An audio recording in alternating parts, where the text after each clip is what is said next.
आज की इस वीडियो में आप जानेंगे बरसात में लगाए जाने वाले 5 ऐसे फसल यानी सब्जियां जो कि आपको माला माल बना देगा और आपको अच्छा खासा मुनाफा देके जाएगा। साथ ही में हम बताएंगे कि कौन सा हाइब्रिड बीज लगाएं जो आपके लिए बेस्ट होगा। तो बस आप इस वीडियो को पूरा देखें बिना स्किप किए हुए, और अगर आप इस चैनल पे पहली बार आएँ तो चैनल को सब्सक्राइब करें। चलिए तो शुरू करते हैं। साथियों, तो बरसात में आप लोग सबसे पहले जो फसल को लगा सकते हैं वो है टमाटर, क्योंकि टमाटर एक ऐसी सब्जी है जिसका डिमांड मार्केट में सालों भर रहता है। लेकिन बरसात में टमाटर का रेट बढ़ जाता है क्योंकि भारी बारिश की वजह से बहुत से किसान टमाटर उगा ही नहीं पाते, और बहुत तो किसान ऐसे हैं जिसको तरह तरह की बीमारियां फेस नहीं कर पाते और जिसकी वजह से पौधे को अच्छा खासा रोग हो जाता है। बरसात में टमाटर का जो रेट है वो लगभग 20 से 40 तक चला जाता है, कभी कभी 40 के पार भी हो जाता है। मैं आपको 2 बीज सजेस्ट करूंगा, आप लोग चाहे तो इसको लगा सकते हैं। जो सबसे पहला बीज है वो है पान का 1286, ये बेस्ट रहेगा बरसात के लिए। या फिर जो दूसरा बीज है आप इसको भी लगा सकते हैं, वो है सेविंस का आर्यमान। ये जो दोनों बीज है वो दोनों बीज हम इसलिए बताएं, जो बड़े किसान हैं हमारे, जो बड़े अमाउंट पे खेती करते हैं, उन लोगों के लिए बहुत ही बेनिफिट है, क्योंकि ये बीज लगाने से आपको ट्रांसपोर्ट करने में बहुत ही सुविधाजनक होगा, क्योंकि इसको आप लंबे समय तक प्रिजर्व करके रख सकते हैं।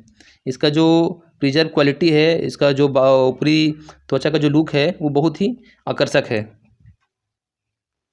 चलिए, जो दूसरी फसल है जो बरसात में आपको अच्छी खासी रेट दिलाएगा और जिसका आप लोग लंबे समय तक बेच सकते हैं, वो है शिमला मिर्च। हाँ, शिमला मिर्च, इसका रेट तो अक्टूबर नवंबर में कभी कभी 80 से 100 तक चला जाता है, बाकी हमेशा लगभग 40 के पार ही इसका रेट रहता है, 40 से कम तो होता ही नहीं है। और इसको उगाना उतना आसान है जितना आप खीरा या फिर और कोई सब्जी उगाते हैं। आप लोग चाहे तो शिमला मिर्च के साथ साथ जो सिंपल मिर्च होता है उसको भी उगा सकते हैं। इसके लिए आप चाहे तो सिंजेंटा का इंदिरा लगाएं या फिर सिंजेंटा का इंट्रूडर, ये दोनों में से कोई भी लगा सकते हैं। या फिर अगर इसके लिए इसके अलावा और भी कोई कंपनी का बीज मिल जाता है, जैसे नामधारी सेविंस का हाइब्रिड बीज, तो उसको भी लगा सकते हैं। अब हम बात करते हैं तीसरे फसल की, जो कि फूल गोभी है।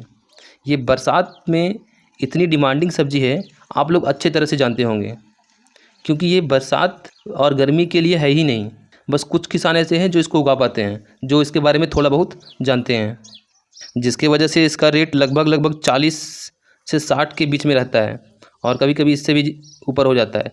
तो ये सब्ज़ी कितना डिमांडिंग है आप अच्छी तरह से जानते हैं।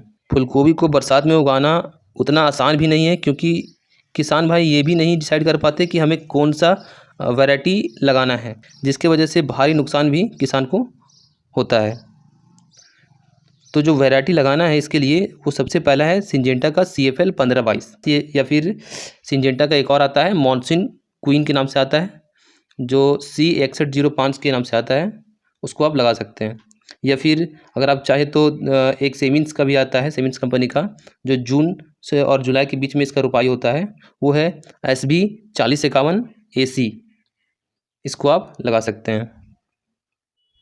जो हमारी चौथी फसल है जिसको उगाना बेहद ही आसान है और जिसका उपज भी अच्छा खासा होता है और लंबे समय तक इसका जो उपज है उसको ले सकते हैं, वो है बैंगन। बैंगन की खेती हम पिछले 4 से 5 सालों से करते आ रहे हैं और हमें अभी तक कोई प्रकार को नुकसान झेलने को नहीं मिला है। हर बार हमें अच्छा खासा मुनाफा देके जा रहा है।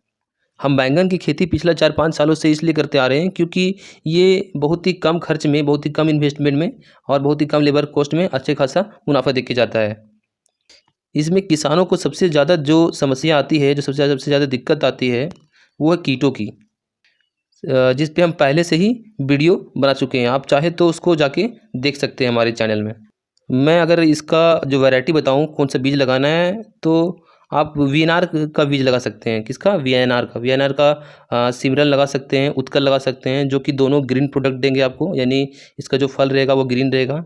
या फिर बैंगनी कलर का लगाना है तो आप लगा सकते हैं VNR का 212, इसको लगा सकते हैं। या फिर इसके अलावा कोई और बीज आपको पसंद है तो वो भी लगा सकते हैं। चलिए, अब आखिरी वेजिटेबल खीरा के बारे में बात कर लेते हैं, जो कि बहुत ही कम समय में आपको बहुत ही अच्छा खासा मुनाफा देके जाएगी। आप चाहे तो इसको पहली बारिश में या फिर पिछली बारिश में लगा सकते हैं, यानी अर्ली मानसून या फिर लेट मानसून में लगा सकते हैं, क्योंकि खीरा का जो पौधा है लगभग 1.5 से 2 महीने में तैयार हो जाता है और इसका जो फल है वो लगभग मतलब जो इसका वैलिडिटी है फल देने का वो लगभग 2 से 2.5 महीने तक चलता है। इसको उगाना बेहद ही आसान है। आपको इसके लिए जो बीज लगाना है वो कोई भी बीज लगा सकते हैं, कोई भी कंपनी का, नामधारी का लगा सकते हैं, वीएनआर का लगा सकते हैं, सिंजेंटा का लगा सकते हैं, सेमिंस का लगा सकते हैं, या फिर जितने बढ़िया कंपनी है उन सारी कंपनियों का बीज इसमें आप लगा सकते हैं। तो यहीं तक हमारा जो है वीडियो समाप्त होता है। आपको कैसा लगा ये वीडियो आप नीचे कमेंट करके बताएं, या फिर कोई सवाल हो तो भी नीचे कमेंट करें। धन्यवाद।